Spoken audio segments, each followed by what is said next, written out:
Anyone for tennis?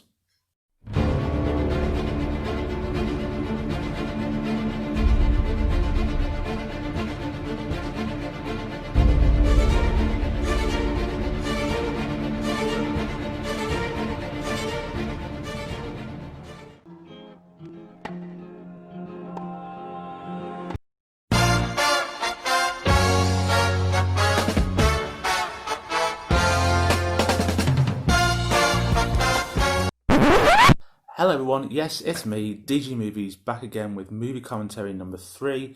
If you've enjoyed the previous two, then I hope you enjoyed this next one because it is time for some Wimbledon. Now I know the film is a bit of a trashy rom-com and it's a bit predictable in places, but I get a real guilty pleasure out of it, mainly because it's great seeing Wimbledon on the big screen and the chemistry between the two leads is quite engaging. So I thought it would be good to show my analysis of the film both from a tennis perspective and a filmmaking perspective throughout the commentary, so I hope you enjoy it. Just so you know, all this effect will come off before the commentary starts, so by the magic of television in 3, 2, 1... Whoa, there we are. Got my headphones ready, let's get into it. I do like the start of this because you can actually hear the tennis ball going back and forth, so I think that's a nice little introduction to get you amped ready for the action.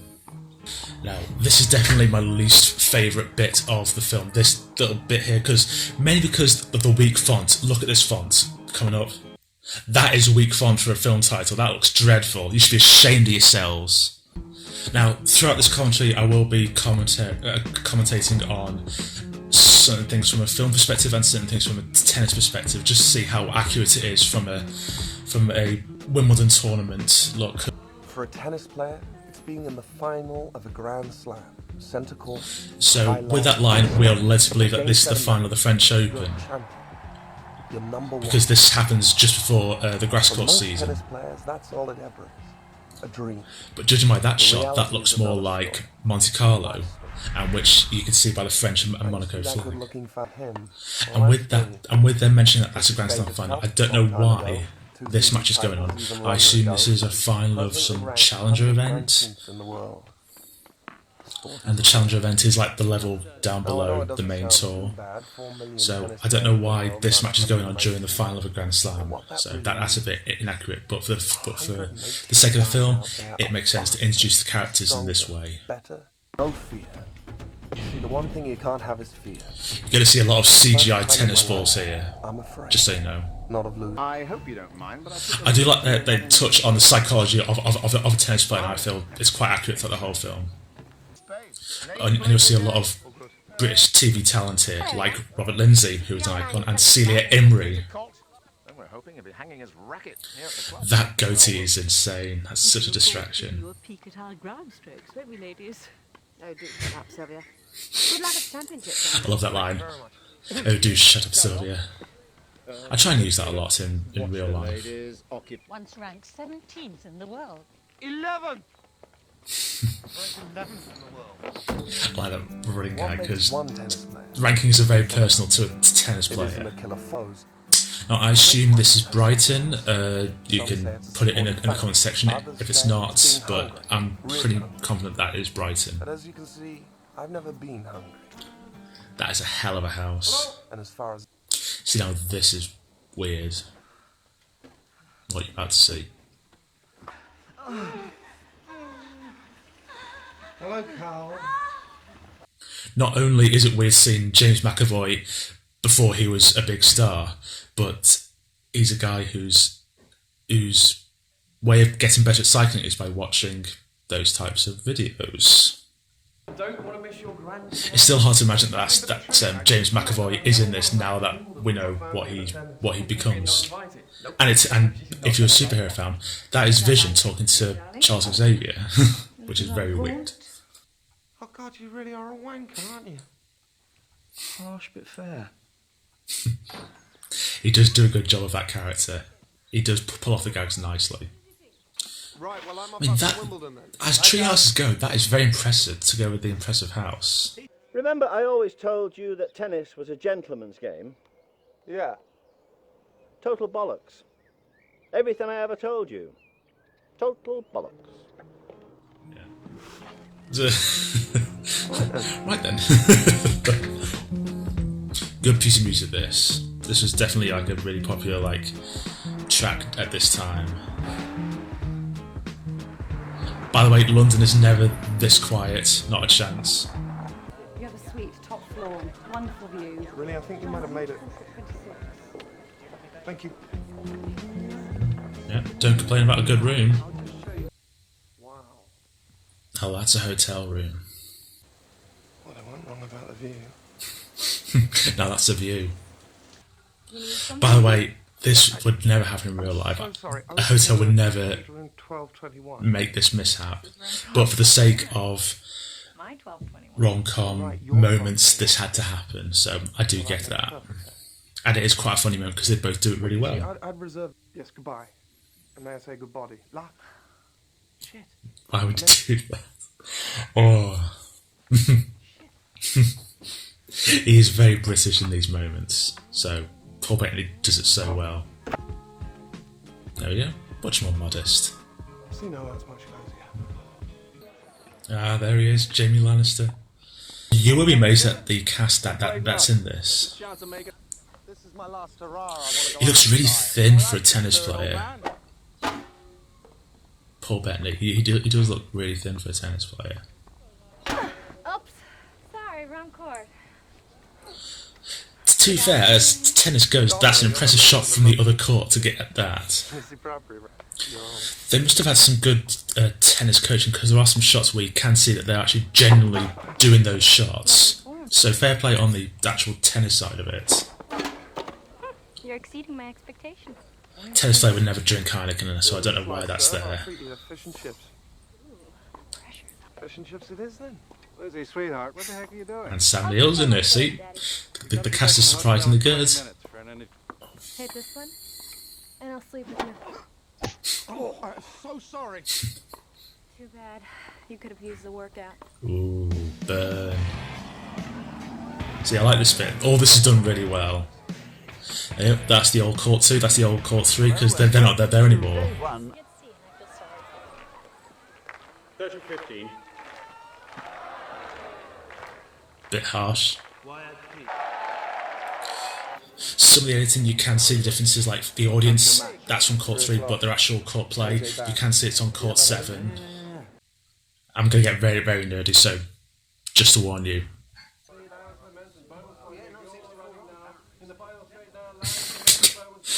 £20 to win. I don't know why they do those guys, but it is funny. You should be ashamed of yourself. Yeah, but curiously. No. See, he does it very well. At 2 in the afternoon on court 17, while they're over on centre court screaming for the latest Russian teenage Now, beauty. is that actually court 17? Let's see if I don't think it last is. a little while.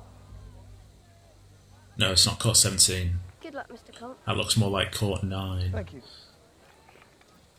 Court 17 is on the other side of centre court. First set. Play.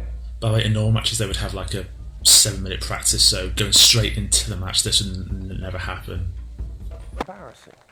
Another 71 like it, and you got it in the bag. I like that accuracy because you actually do need because if you won every point, you would win the match after centre 2 points in a best of 5 match, which is what that is. So fair play on that accuracy. Now I think they do all the 7 matches that's required to get to the Wimbledon final. So it'd be interesting. It'd be interesting to see if they actually do that. I'd like to take the opportunity to announce my retirement from... That's so annoying that he's just announced his retirement and then this idiot comes in that gets more attention than him. He's announcing his retirement from tennis and no one cares. The moment this tournament ends. That's so heartbreaking to see that.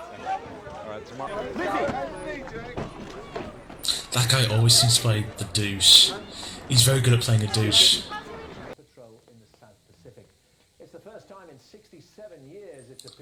Now, I'm not too hot on this subplot about the comet, but I guess it's needed for a certain moment in the film, so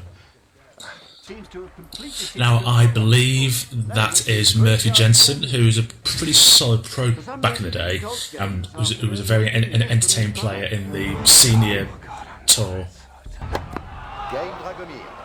And it's nice that they've got actual pros in the matches to make it as authentic as possible, even though they have a CGI ball. Some young men, I find, have a stamina that's really quite deceptive. Those ladies are insane. Now, I believe this is quite accurate because they got the match on court 3 and the players' balcony is behind that court, so having Kirsten Dunst's character there is good for authenticity. Now, the running theme on the ball boy, it's alright, it just gives us something a little different during the film. I don't like it that he's wearing the Fred Perry clothing, keep it British.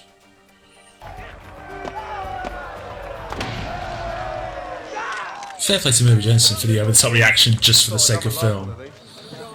What do you think of your next opponent? Truthfully, in all the excitement, I haven't even checked to see who it is. It's your practice partner, Dieter Pro. So two friends. Now, I like that they do this because you do get some moments in tennis where you play against your hitting partner or your doubles partner, so I don't mind this because it adds to the psychology of the tennis player. Moments of superstition's all we have. Exactly. Even when I'm taking a I must do it exactly the same. I'd never thought of that. That's genius. I like it because, again, they're talking about the psychology of the player, and I'm pretty confident that tennis players do this because it's all superstition, same routine, keep their momentum going, so fair play on that bit. Every damn thing that involves my Oh, I love Sam Neill's voice, it's so comforting, and you know when he means it, you abide by it. And of course, with most Wimbledons, you have to do a rain delay to make it as authentic as possible. Some of these moments that don't happen on site does make me question like the authenticity of it, but this one I can let go because it's raining, and so that makes sense. But there's one bit during the middle which I'll need to analyse a bit more, so we'll get to that bit. See, they do have good chemistry. It makes it believable. So, yeah. You practice together, you travel together, you practically live together. Again, I like this, the psychology of the other player when you play against a friend, and the way they explain this. And it builds up to this match really, really well. Right, so this is round 3. We should see 4 more matches after this to make it authentic. Is he going to fall over again?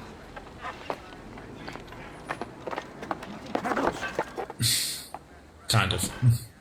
I love that he bets against his brother. Usually comes through for. You could say tennis is my life.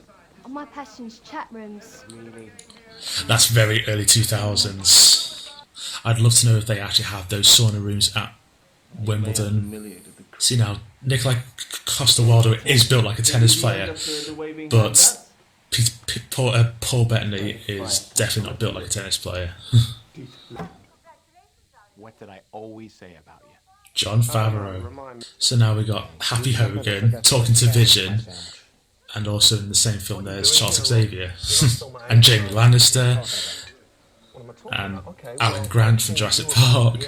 It's a quite impressive cast. Oh, and Mary Jane Watson, of course.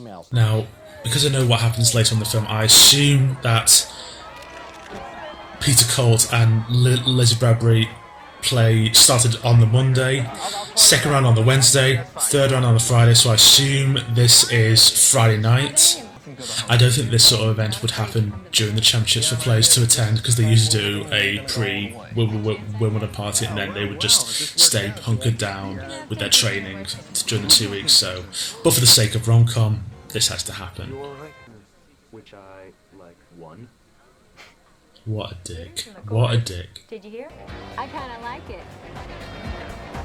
That's bloody dangerous, that is.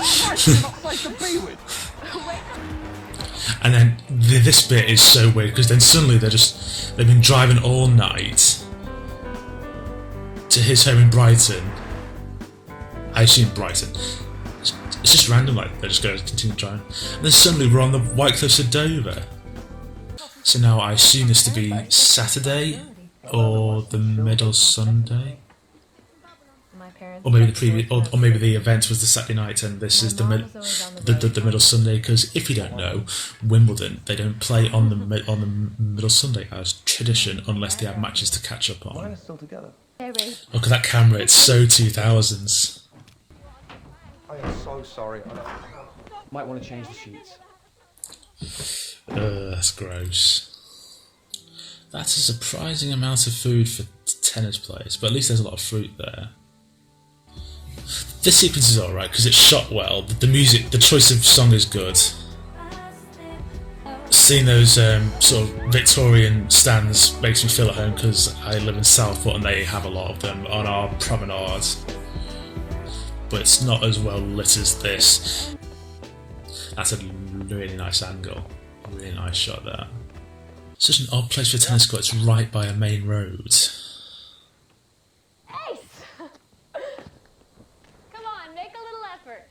You know, I like this again. It enhances their chemistry really well by doing this sequence.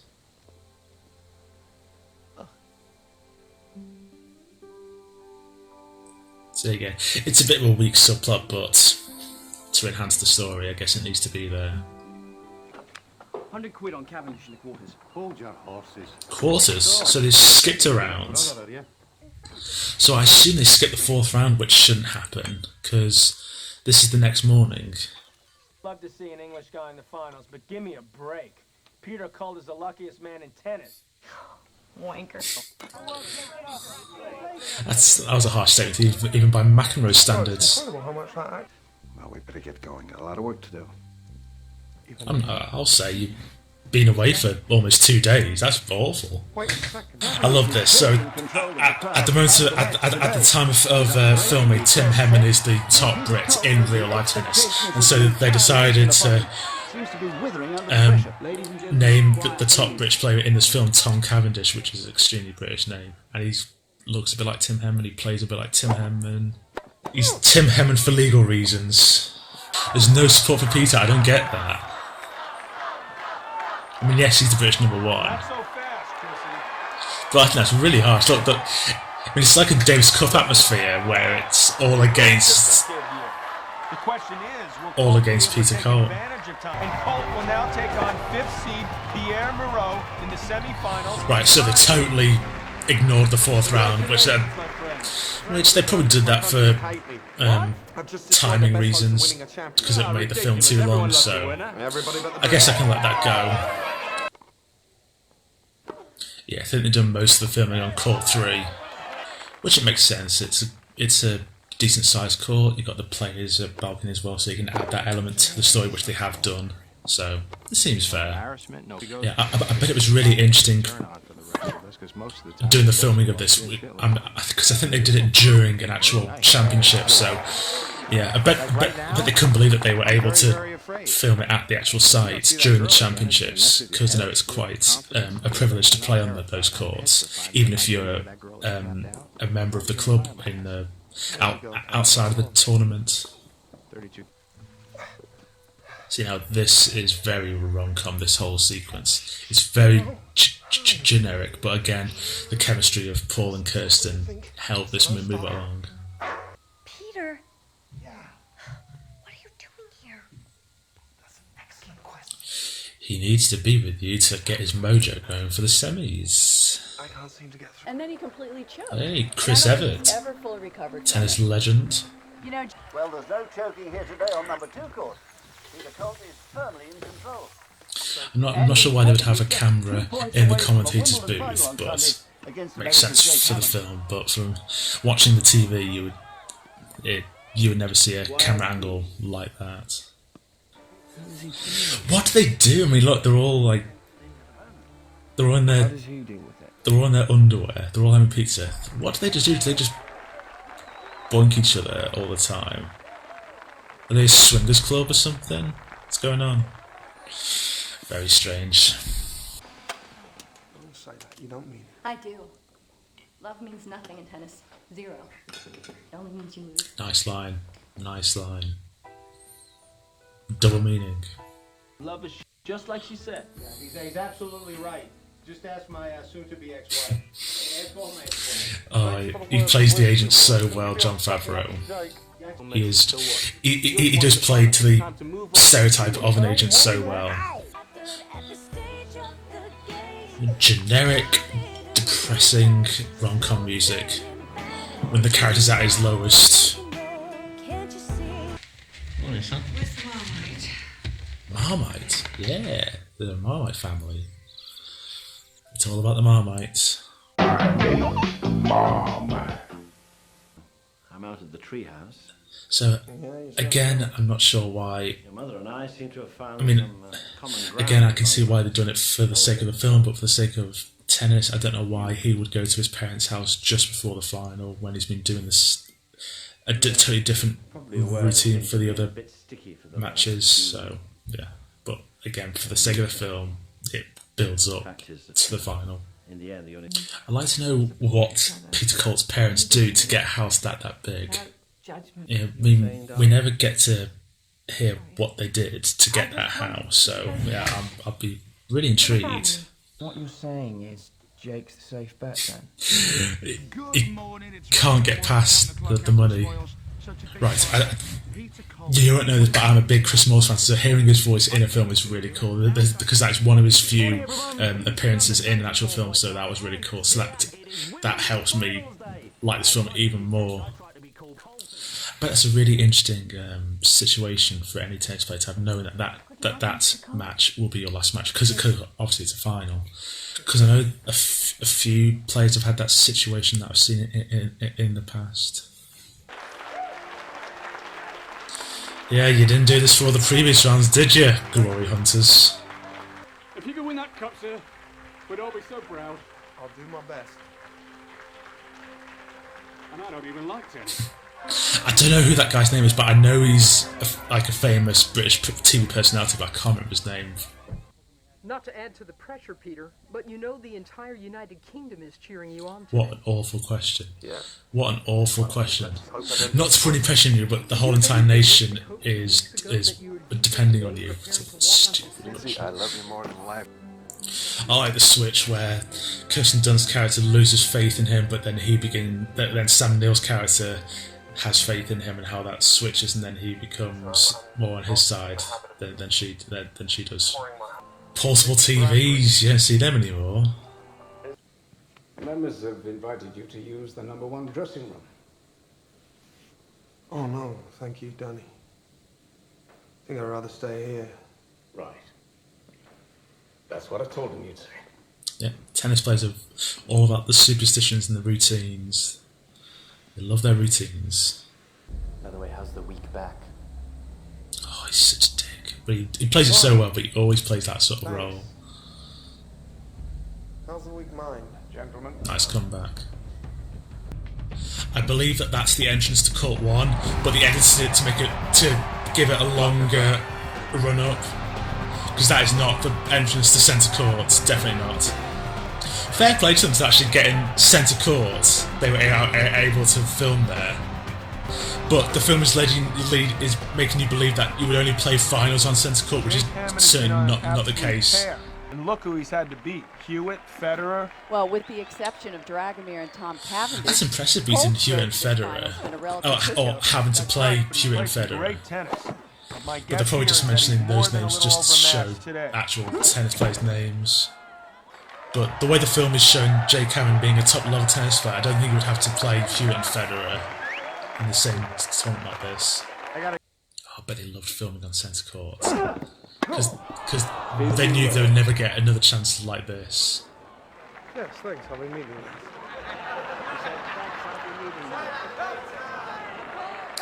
I hate that scene. I hate that scene so much when the dad tells the mom about the joke. I thought it looks so stupid. I don't like that.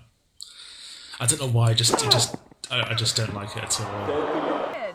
He was on the receiving end of one of the fastest recorded serves in professional tennis. Yeah, 144 is a generally super fast tennis serve. Because I believe the world record is like 150 something.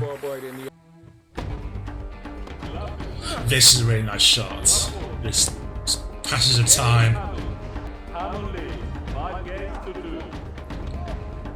That's a ridiculous net rally. That's totally unrealistic. Break this early in the third set. He seems completely Here comes the rain.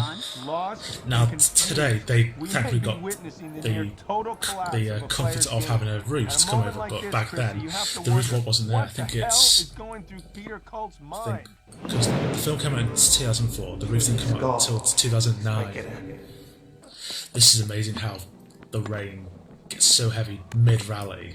It's like a few drops and then suddenly, whoosh. I mean, I can't imagine. Look how heavy that rain is. And then the surface water. That would never happen. You forgot all your equipment, mate. So, if he doesn't come back, he's gonna lose. It's all about the bet for him. He's so focused on getting money. He's just better. Players. It's like asking me which one of my kids I love more. Which one of my kids do I love more? My daughter. I'll talk to you later. Oh, he's so bad. He's so bad, but he plays it so well. Peter Colt is back. I want to see the Sam Neill punch in the air when he's on the plane. I love that. It's so cringe. He's going. Oh, it's just one of those many little things that I love about this film. Even though it's cringe, you just have to love it. Okay, 5-5 in the breaker. Here we go. Yeah, the commentating is a bit on the nose, but it's to help the non-tennis fans. This could be the final point of Peter Colt's pro career. Right here, right now. Right here, right now. Right here, right now. Right here, right now. Right here, right now. Right here, right now. Right here, right now. Right here, right now. Right here, right now. Yeah, a bit too much that. But I like that they're doing it here 6-all. Yeah, you change ends every 6 points, so I like that continuity. He's sweating bucket loads there, and he looks fine. It's this next rally. Honestly, just wait for it. It's so insane. Oh, I forgot about this. And look who it is. With the generic old school Nokia tone.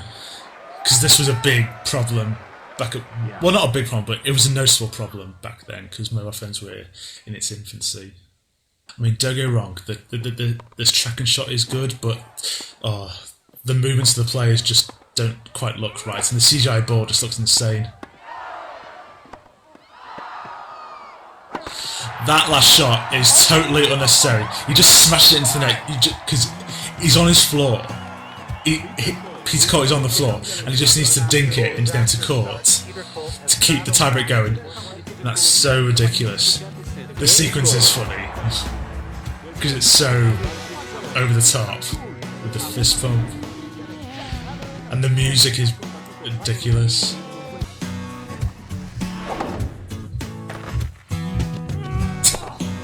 Oh dear.